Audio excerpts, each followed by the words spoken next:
Chilonzor 18-kvartaldan bir xona, 2 xona qilingan, remont mebel texnikali, zolotoy etaj bo'lgan, ikkinchi etajda joylashgan uyimiz sotuvga chiqdi. Joylashgan joyini bitta tushuntirib o'tamiz.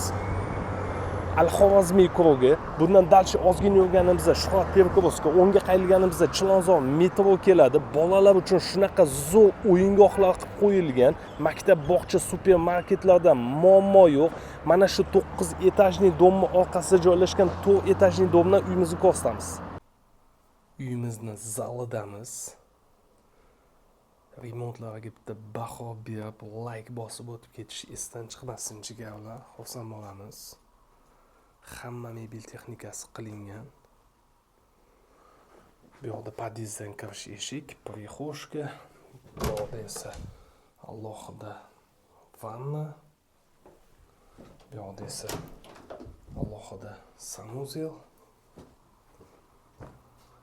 Zalga kirganimizda kuxnyani joyi ikkinchi xona sifatida detskiy qilingan. Kuxnya esa balkonga chiqazilgan. Hamma mebel texnikasi qilingan bu yoqda ham. Bu uyimizni sizlar uchun $60,000 qilib beramiz. Pastga raqamlarimizni yozib qo'yamiz. Albatta aloqaga chiqinglar.